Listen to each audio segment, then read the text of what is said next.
Ah, the clones. Bring in the clones. Bring in the clones. This is a TriStar. Wait a minute. No, it's not. It's a Canik. Wait a minute. No, it's not. It's a CZ. Wait a minute. Yeah, well, it's one of those. How you guys doing? Joe here. And in today's video, we are taking a look at the P120 from TriStar. Wait, no, Canik. Wait, it was made in Turkey, but it's also called the NKG-MO. NKG, NKC, I can't read. But yeah, this is a CZ75 clone with a very sticky mag release. We'll get that in a minute. And it's chambered in 9mm. Helps when you take your safety off. But as you can see, nothing in it. This is the awesome little handgun from... well, technically it's TriStar, but since Canik is involved with it, we'll just call it the Turkey CZ. And it's a really decent representation of the gun. In fact, I have more than just one firearm that is reminiscent of a CZ75. I have this one as well. This is the IFG or Tanfoglio Witness 9mm, also a 75 clone. And I just want to do a little bit of a quick comparison between two different brands, but that's coming up in another video. Today's video is all about this girl. The P120 was originally brought in under a different license through a different company. They were brought in under TriStar's name. I think they were brought in by, weren't they brought in by EAA? Somebody let me know down in the comments. But what they did was they created a bunch of different variants of CZ75 clones. They even had one that used called the T120, which had the bullnose on it. Some people call it the Butler cut. I don't do that. I don't care for that, man. But the Butler cut style, the bull nose from the 941 Jerichos, which again are also knockoffs of the CZ75. For those of you that don't know, the CZ75 is one of the most copied platforms on the planet.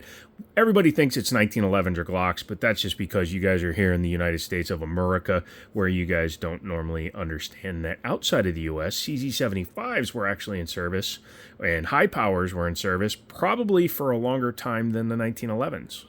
Contiguously, I mean, with major forces. In fact, Australia just got rid of their high power, and the CZ75 is a clone of a high power. So a CZ75 is a clone of a gun built by a man who created the 1911. So in general, just like a 22 is as powerful as a 308, the CZ75 is just a 1911. If you believe me, I've got a bridge for you. Speaking of which, this one came from Liberty Arms down in Harrisonburg, Virginia. I can't link to them, obviously, YouTube. Hey, thank you guys. But you can just Google it. Harrisonburg, Virginia, Liberty Arms. Tell them I sent you. Tell them, hey, look, you saw this gun on there, and you want to pick one up for yourself. Finished in stainless on stainless, but the finish is actually called titanium chrome. You can see it's not actually a stainless finish. This is actually a chrome, titanium chrome Duracoat or Cerakote. It looks really good and really solid on here. You will notice that somebody put a set of actual CZ grips on this thing, which, again, because it is a dead nuts CZ clone, it is very, very functional. And I think I see why the mag release is having problems. Or do I? Nope, it's just stiff. So this is probably the only negative I have on this gun so far. I've been playing with it for the last few hours. The gun, not the... Anyway. And that is this mag release, which sucks the balls. Yeah, it's very stiff. I need to go in there and either lube it up or file something down. Haven't decided yet.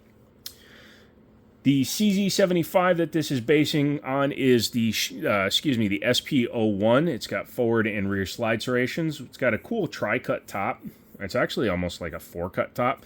I kind of dig that. It looks really cool. So I have a couple of different variations of the clone, and this one has a slightly more traditional top on it. They both have the anti-glare serrations, but as you can see, this one is a little bit more of a traditional style, even though it does have an extended front area on the slide. I just oiled these, so as you can tell, there's stuff on the metal. Yeah. Coming back to this guy. Double action, single action, which means that the first shot is double action. So there you go. I was about to say something that was completely backwards. But if you load this firearm, because this gun does not have a decocker, when you rack it, first shot is going to be single action. The way to defeat that is to put your thumb on the hammer, lower it down. Now you're in double action. So the gun is loaded in your mind, obviously. not in real life. But the gun is loaded. You're in double action. You can still engage the safety, which prevents you from being able to pull the trigger. And then your first shot is in double action. Subsequently, every shot after that will be in semi-auto. So as you can see, it pops it out, and then you're back at the wall. Much shorter from the double action pull, and then boink, boink, there's your uncle. Yes, this is a decent feeling trigger. Comparing it to this one honestly is a little bit smoother than this one. You can also see that the design of the trigger guard is different, and the trigger itself sits a little bit more forward in this gun, and it's a little bit heavier. You can almost hear it. So this one is closing in on 10 pounds on the scale for the double action. Single action is a little bit lighter at about 6 pounds, which is still a little bit heavy. Whereas this gun, I think I weighed it out at like 8.25 pounds on the trigger scale before. And then the reset, you can see, is much further back and way lighter at just over 4.5 pounds.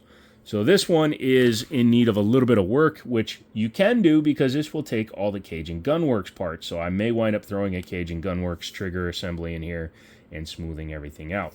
I do like the design of the hammer. It's a little bit more 1911E versus Browning High Power E. You can see that one's got a more traditional hammer on it.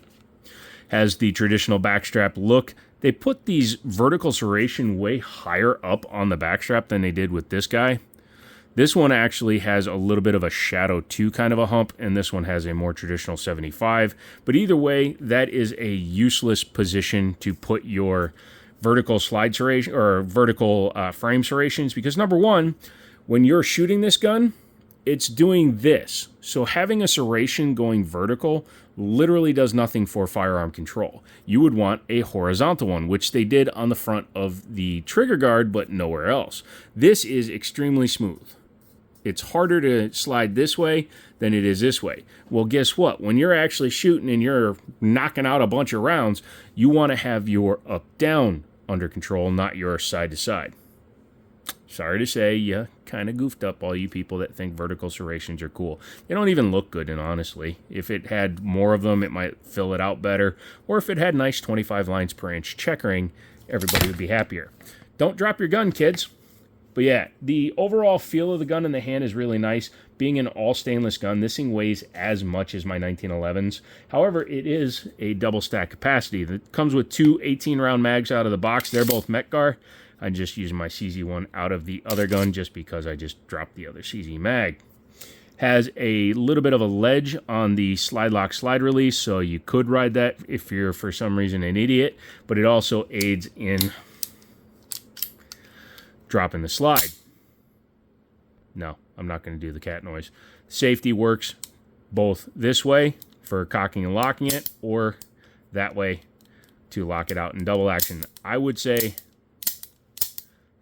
best thing to do, like this trigger is so stiff, I can't get it to quarter cock, whereas this one I can. You see? A lot of people go quarter cock because it reduces the pull for the first shot. Me, personally, being a 1911 guy and that having a bit of a ledge, I'm just going to cock it, lock it, and stick it in the pocket. Sights are just 3-dot sights. They're not night sights or anything. However, this is a much more traditional CZ75 style, whereas this one is fixed in the front and removable in the back. So I think I have to go from the inside to get this one out. We'll have to double check on that one.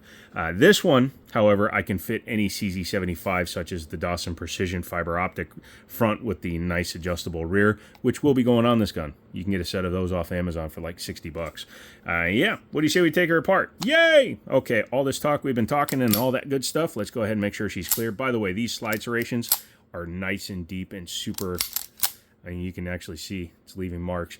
Super grippy. So if you're one of those over-the-top people, it may not work as well, but if you grab with your fingers, it's definitely going to work. And this being a CZ75 style slide, it's inverted, so not as much meat and potatoes there. So what we're going to do, now that we've confirmed that she's empty, is quarter cock the trigger, bring the slide back so that those two lines match. It's usually a dot or a line. I'm going to use the polymer base of the pad of the magazine because it makes it easier to push out the slide lock. Take that out. Looks like a 1911. And then you just do that. Because this is not a striker fired gun, you don't need to pull the trigger. Let's take a look at the frame first. The coating is 100% in there, so it looks like they did it before they assembled the gun, which is the right way to do it. That way you have a gun that is completely covered, so the chances of the finish coming off get reduced. Has big blocks, nice springs, everything's in there. Like I said, this is all standard CZ75 stuff, so the Cajun Gunworks stuff will drop right in.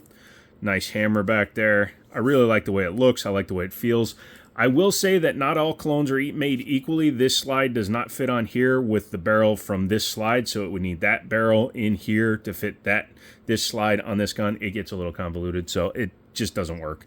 But yeah, overall pretty nice there. Taking a look at the...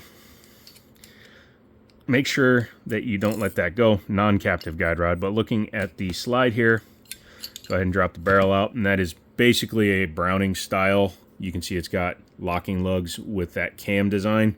This is Browning high power design, just completely copied. Looking inside the slide, I don't think this thing has many rounds. It's definitely been fired, but I don't think it's got a ton of rounds in it. But here you can clearly see the inverted slide system, and it works really well for maintaining stability of the slide. I talked about it in the last video. It doesn't reduce, it doesn't bring the bar down, it doesn't do any of that stuff. However, it does make it a lot more stable and keeps it from rocking side to side. So it does aid in that, and the felt recoil does feel better. I will admit that. Has the drop safety, just like all of them do, or for the most part. Don't think I've ever seen one of these without it. But its overall fit and finish is amazing on it. I really do like it. And I like this cut on the top of the slide. It looks a lot like my SIG cuts. And I like the way SIGs look. Sorry, hate me all you want, but I really do. Go ahead and reassemble it. Take your barrel, flop it back in there. One thing I'll also point out is that this one has a little bit of a tighter bushing design than this one does. You can see this one has an additional outer bushing because this gun was also designed to run 40 cal, I believe. And when you go to other calibers, you get a bigger barrel. So they thought that out. Looking here, you do have to make sure that the guide rod and the spring go into the cup. It's not a very strong spring, which is nice. That means that the gun will run pretty smoothly. It's easier to rack that way. And who knows, maybe if somebody was better than me, they could air rack the some gun. Go ahead and bring it back. This is another reason I love all steel guns. And let's face it, in 2024, how many companies have come out with all steel guns? A lot, but God, I love that. Reassembly super easy on this gun. Before you put this all the way through and pull back to the dots, you do have to start it a little bit. You saw, you just move that back a little bit. You can see it's just out of battery.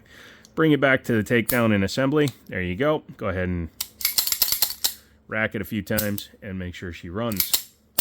So that is the TriStar Canik US import CZ75 clone in the titanium chrome. What do I think of it? Well, I haven't shot it yet. I think it looks pretty cool with these grips on it. I might throw my black Dan Wesson DWX grips on it to make this thing look a little bit more tactical. And who knows, maybe we'll add a magwell. I'm just having fun with this gun. It was available at Liberty Arms for a hell of a good price, and I think that when stuff like this comes up, we should do our due diligence and check them out. Didn't pay for it. I traded my Kimber for it, not my full size, my micro 380, and I gotta say, I do not feel like I got the bad end of the stick. Get a hold of them, tell them I sent you down there. If you made it this far in the video, put redacted. Sorry, took me a minute to think of a word. But I like you guys like me. Hit that thumbs up, support the channel, buy a t-shirt, do all that fun stuff. Come back for the next one, and as always, I'll talk to you later.